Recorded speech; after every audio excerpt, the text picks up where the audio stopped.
activity, the real creativity, the real entropy in the development of any technology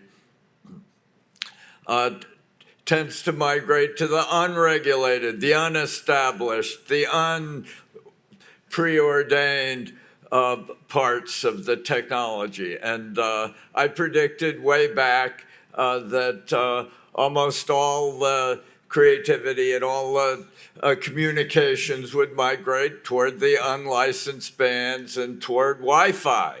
And this was one of my better prophecies. 80% of all calls or something are now concluded on Wi-Fi, and it dominates most of the communications paths we actually have.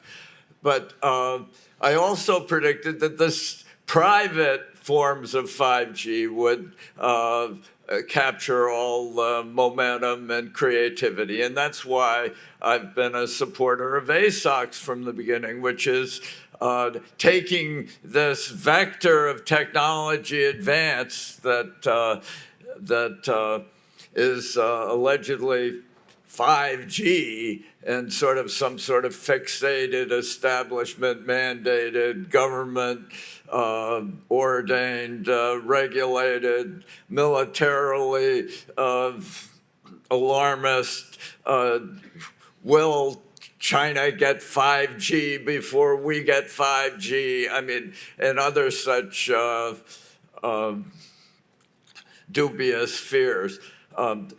And focus on the actual companies that are advancing wireless. And one of my favorites is Gilad's, and he's been my guide for in wireless technology for a decade or so now. And so, Gilad, why did you form ASOCS, and how has it evolved, and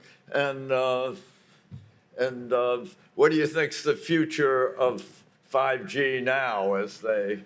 The evolving future that's generated by entrepreneurial creativity rather than some set of government bureaucracies or government-like bureaucracies. Thank you, George. So actually, it's been 18 years. I don't really remember. So let's focus on the here and now and technology, okay? Let's not dwell in the past. It's a fascinating past. So let's start with the end, George. You're dead wrong.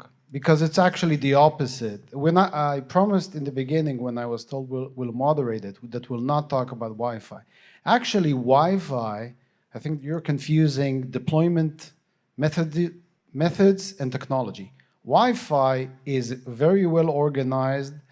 It's very, very dull in what it does, and that's why it was so effective in being disruptive in consumers. 5G seems to was defined when there was maybe because of COVID, there was no adult supervision, and the engineers, they went wild, and they defined, I think we once calculated about 500,000 parameters that could be changed in a 5G network to tune it to separate things. 5,000 different parameters. No, 500,000. Oh, okay. And what it means is that the different types of 5G that could be built are in numbers that I don't even know how to describe. Well, Wi-Fi, it either great or sucks. These are the two modes of Wi-Fi, great or sucks. In cellular, it's very, very diverse. So that's point number one. So you're right that what is confusing is that people look at cellular, they see big telco. So, 99% of telcos give the 1% a bad reputation, right? So that is your confusion. So once we put that out of the side, let's drop this Wi-Fi versus 5G because it's no match, really. What 5G actually, why 5G is so exciting, other than the fact that I can build a 5G that has nothing to do with the other guy's 5G, and I'll give you one intuition, the 5G that is applicable to iPhones has nothing to do with the 5G which is applicable to a robot. The robot is uploading information, it needs super low latency and positioning. An iPhone could care less about all these three parameters. So that's just one intuition. The other big thing, and it's time we let Steve talk, is the way we implemented 5G. So Wi-Fi is still a chip. You can buy it from either Broadcom or Qualcomm, which reminds me of the Blues Brothers story that they said they play both kinds of music, both country and Western. You have two choices. All right? In 5G, this is going out of control. You can run it on Microsoft, on Azure, on Dell, on VMware, on Red Hat. And because this is, I failed to mention, a software technology, an IT technology, and not a telco or hardware-driven technology, the amount of innovation which is happening in 5G is just incredible.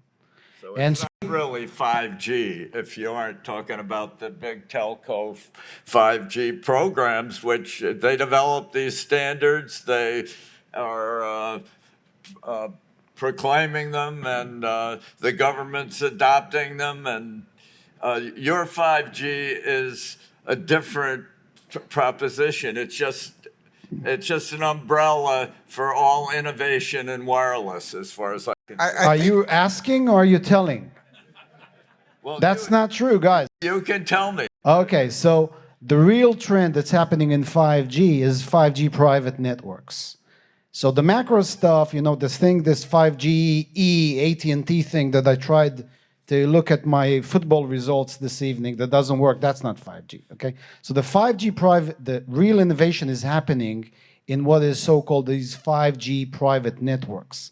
So 5G private networks are enterprise-driven worldwide, in Germany, in Japan, in South Korea, and yes, even possibly one day in the United States of America over CBRS or some other frequency once they get their act together. So 5G private networks for industries, that's the big deal. Not the consumer crap that you guys think you have. You don't. So that's number one. Number two is the way you deploy it. And as we mentioned, because this is software, this is starting to become the game of the hyperscaler. And without further ado, let's let Steve talk about that. Gee, thanks. Yeah, I actually see 5G as a marketing term in a lot of ways. It's something simple people can grasp. Microphone closer. Microphone closer. I'm not good at this. Say it again. 5G is a marketing term, something simple people can grasp. 5G in implementation is about low latency on the edge. It's about being close and fast and spread out and diverse and specific to its need. Different in a hospital than it would be in a factory, but it's about speed. We have cloud ubiquity, but we can't reach that last mile, so to speak. You need something like 5G to actually connect to real devices at large scale and high speed right now. And it's rolling out between many vendors, including us. So I'm going to ask a question here. Is part of what we're seeing just the confusion in most people's minds, including mine, between consumer wireless and commercial wireless? I mean, consumer wireless, of course, is hardly wireless at all, right? 80% of wireless communications originate or terminate in Wi-Fi. And the basic principle of consumer wireless is to be as little wireless as possible, right? Is to get to ground, right? It's like the government that governs best governs least, and the wireless network that is least wireless is best in the consumer world. But you guys are talking about a different world. Yeah. Explain it. At Microsoft, how do you explain your... It's the consumer is super important. Don't get me wrong, everybody is a real person at the end of the day, except for the robot, the factory floor machine, the elevator. And they are all actually consumers in this scenario. So it's important that there is the right kind of connectivity in the right kind of place. I think Wi-Fi and Wi-Fi 6, they're perfectly fine, but they are not low latency. They're just sort of this generic hum that sits in the background. Everybody can get to it. It's made it possible for people to think about the future of wireless. Before, if you weren't always on your cell phone today, if you weren't at home just randomly connecting to things, and we came in and said, you know what we can do? We can connect every device, everywhere, all the time. People would think it was absolute fiction. But today, it's assumed. It's actually assumed that it works, and it doesn't. We're getting there, but not yet. No, absolutely. Again, if I didn't stress it enough, you guys are not going to enjoy 5G on a personal level. You could invest in stocks that operate 5G private networks, but you're not going to enjoy it as consumers. Perhaps one of the, I'm talking about on the mobile phone, perhaps one use case, and that was over edible, was the autonomous cars that were supposed to run on 5G, and let's not go in there. So let's talk again about, you mentioned, so bottom line, this is not a consumer technology. It's about connecting machines to a word you guys heard a couple of times in this COSM, AI. And why is that combination so lethal? Is because one of the things that AI engines need is information. And consumer-driven information, as you said, whether it's come from Wi-Fi or from cellular or from Ethernet, who cares? It just comes there. And that's already a bank that they have. What AI engines don't have is the connection to the machines, to the sensors, to the robots. You know, until recently, to drones, we like to talk lots of drones. You know, I was even amazed you guys talked about drone swarms. We're starting now to deal with a logistical center that is targeted to have 1,000 flying drones inside the premise. There's a ceiling on top, and there's going to be 1,000 of these guys flying around in the logistical center. That's why you need 5G. That is the purpose. And that layer of data and upload information, that is the one that uses 5G as glue to take you to the AI. And the third trend, which is the edge cloud, the part that was missing, kind of missing, where I then had to go all the way 1,000 miles away to meet an Azure data center. The Azure guys and the other guys, they're now moving to that edge. So I hope I kind of managed to explain in plain English, although that's not my native language. 5G, AI, and edge. That's the revolution that is in front of us. And how is Microsoft doing this? So first I should say, I don't speak for the corporation's subsidiaries or partners. Right. So, all your lawyers out there, take note. So we look at this sort of ubiquitousness, right? We're trying to make it available to everybody. Closer? I'm deaf. Oh, I'm I sorry. can't. All right, go ahead. All right, so we're trying to make things a little bit more ubiquitous. We're trying to make it so that you don't really know where your stuff is coming from. The old school of having a network where the network boundary was your security, dead to us. You can't hug your hard drives anymore.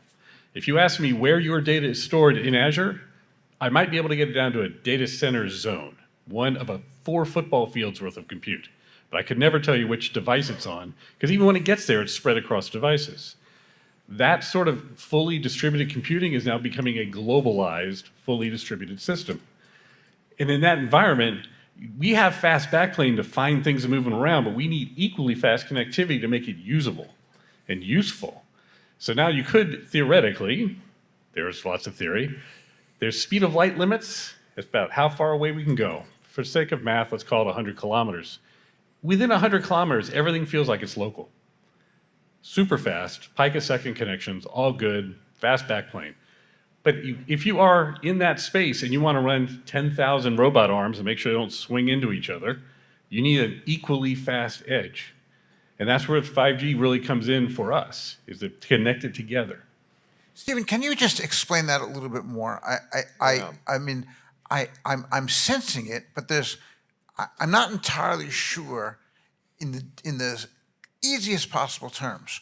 What is the problem that needs to be solved in those situations that 5G is solving? It's sort of like a funnel. We can move huge amounts of data very quickly down to a very small pipe today. Okay. And then everything gets choked. And at that point, it's a struggle to prioritize and manage, and there's all kinds of complexity on the edge to keep things working. If we can open up that edge port so it's as wide as the rest of the network, then everything's easier. It's less complicated, it's easier to manage, and things like AI are going to be recursive. The AI will run it, and AI will consume it. Okay, I'm going to ask the dumbest possible question. Why is it specifically wireless, and how long is the wireless link? right? I mean, that's what I'm missing. So it's not wireless everywhere. It has to be wireless as part of. So if you look at again, I'll pick manufacturing because it's a nice and neutral place to talk about. Within a manufacturing facility, they will have wireless doing high latency things and wired doing low latency things.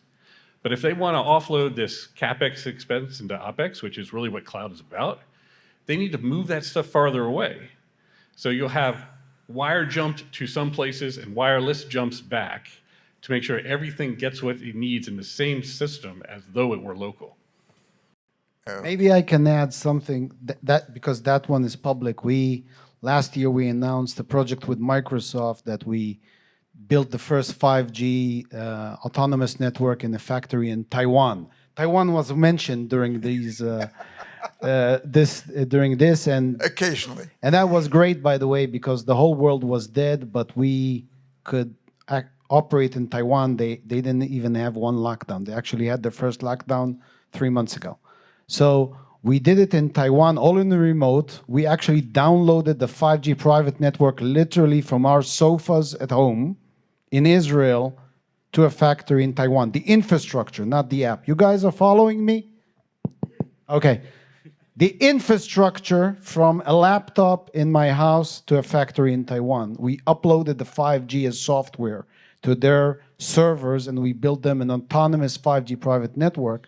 And you asked about, so the obvious for mobility, again, repeated, a robot and drone because they move, you don't have a cable, right? Today, a robot in an Intel site is dumb as whatever you want, pick a name. It just follows a barcode.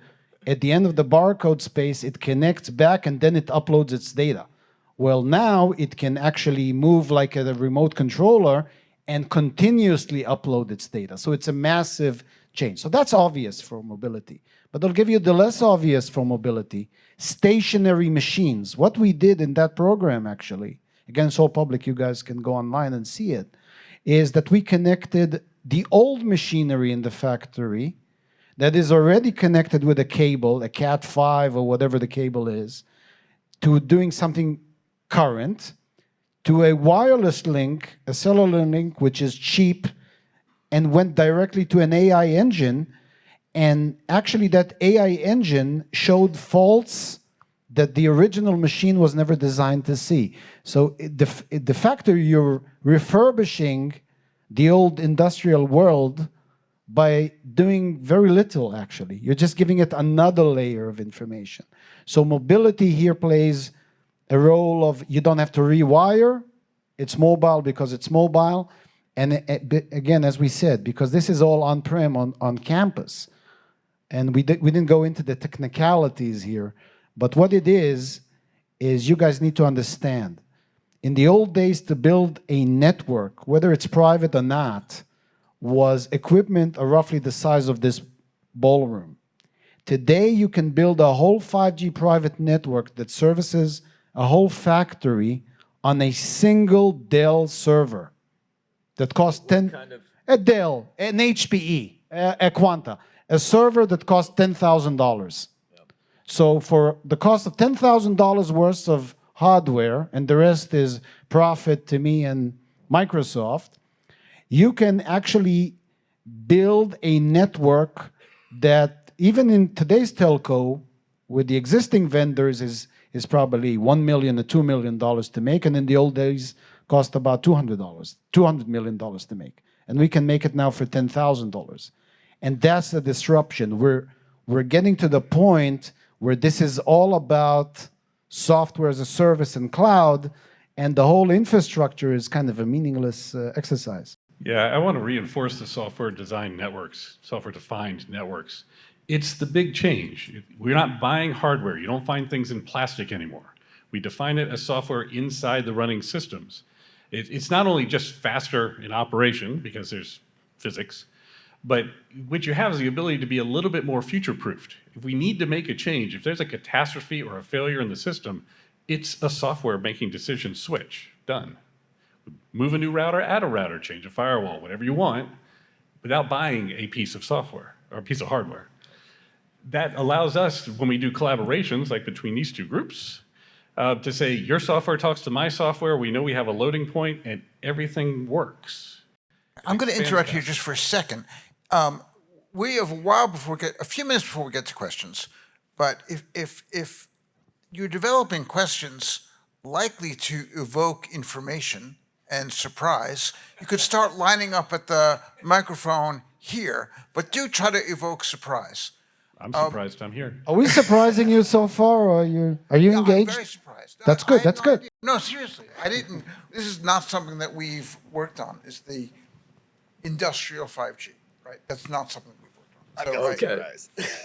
Matt right. Shaw. We're surprised somebody came up. I know. Well, first of all, would it be more precise to say when you refer to software, you're referring to a software-defined radio as opposed to like an app on a normal processor? And kind of going along those lines, if at some point this has to meet the world of physics. If I have my little drone swarm I want to build for my own nefarious purposes, could I, with say a software-defined radio in a healthy, let's call it disregard for the FCC, make something like this with off-the-shelf hardware? Or where do you get a chip that can handle this, even if you have like your $10,000 Dell? Okay, you're missing the slide that I have to show to new employees.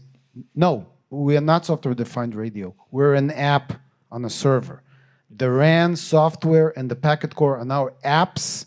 Actually, you can download them from the Azure Marketplace. It's an app like any other app.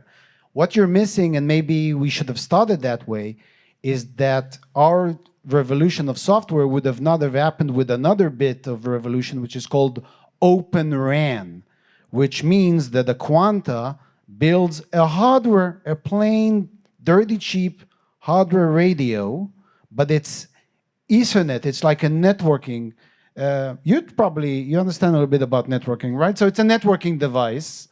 We stick it up there, and it connects to a switch that goes into Azure.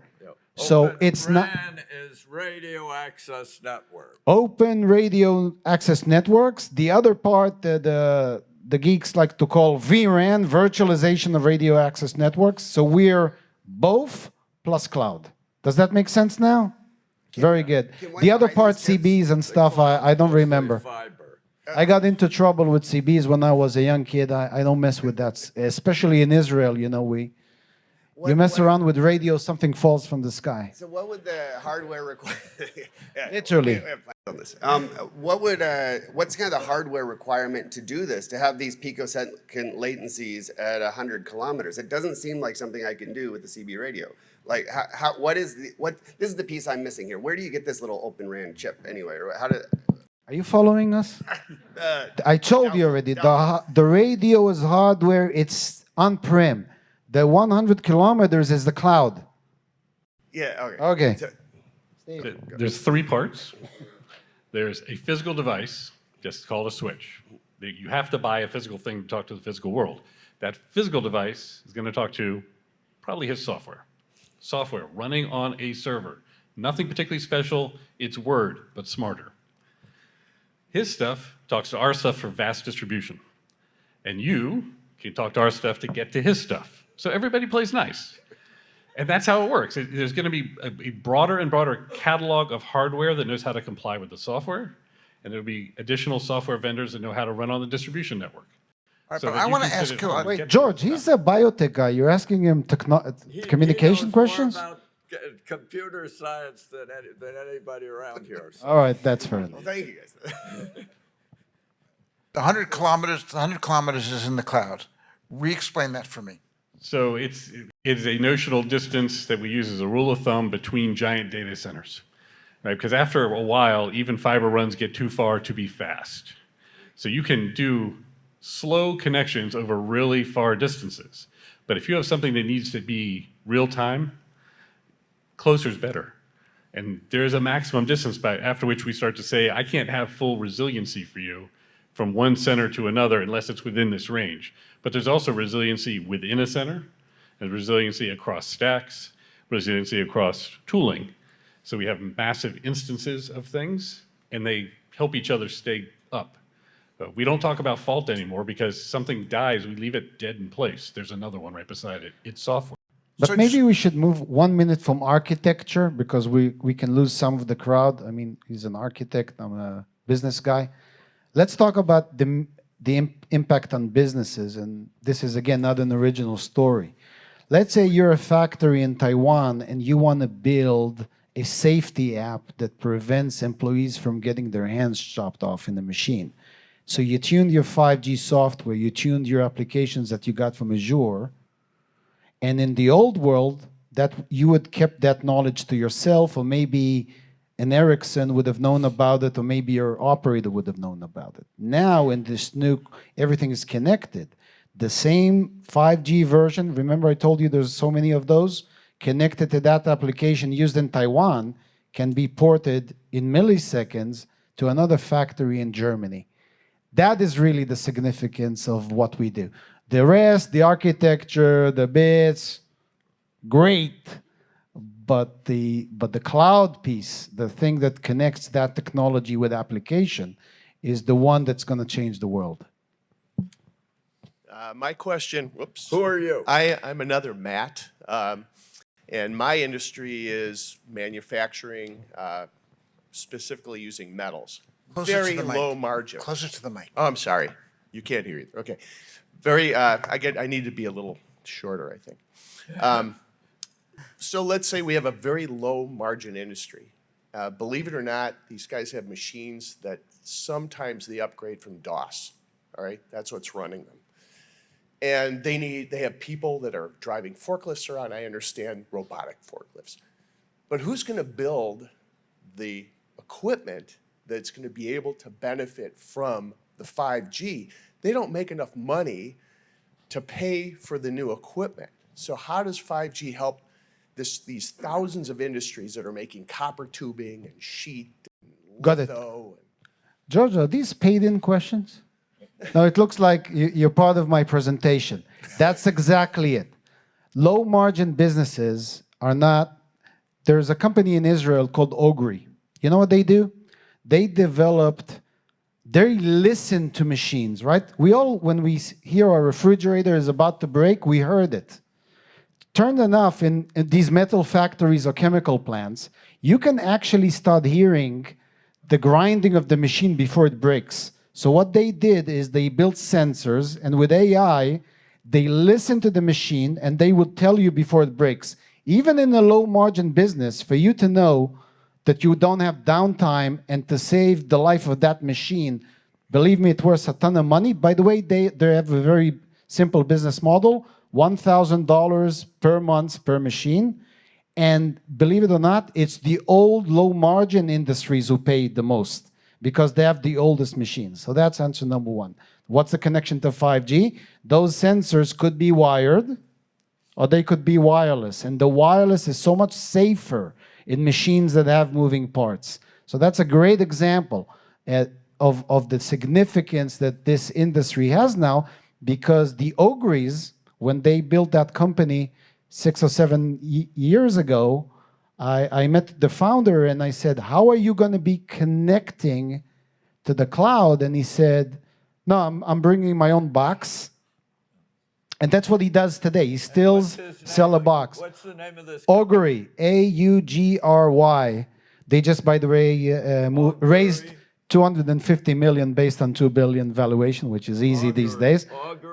Augury, and they're changing the whole dynamics of German manufacturing, but specifically low margin, classical chemical, metal, scrap metal industries that are suffering the most from the lack of digitization, because a Intel factory is pretty highly aware of what's happening. It's the old stuff that like your business that is going to benefit the most. So thank you for that question. So years ago, I studied, when there still was one, the industrial aspects of the newspaper industry. And a disaster in a newspaper plant is paper breaks, right? How much money you made that day revolves around how frequently or how rarely the paper broke. So that's the kind of thing you're talking about. All right. Now, 5 minutes after I found out that I was moderating this panel, I thought to ask George, how did Leos get into the title? And George said, ask Gilad, how did Leos got into the title? So now I'm asking you.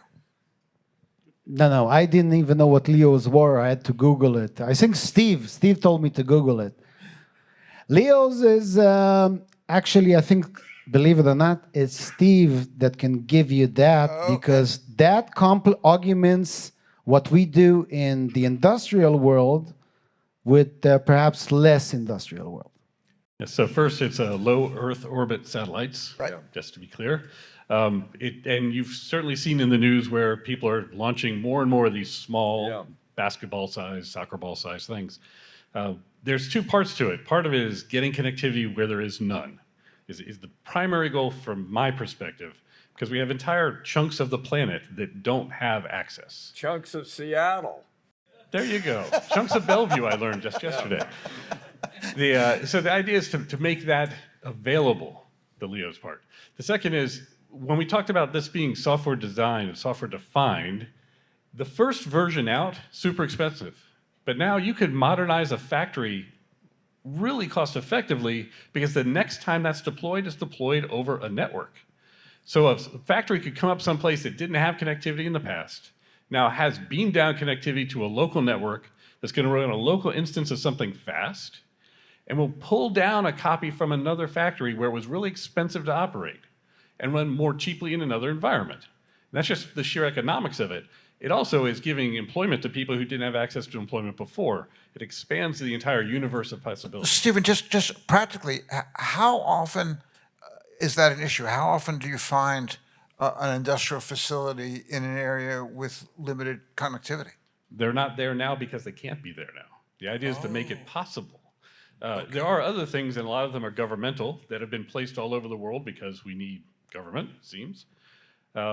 And they are frequently not well connected, and everything is latent to them. So they may be a week behind or a month behind or sometimes decades.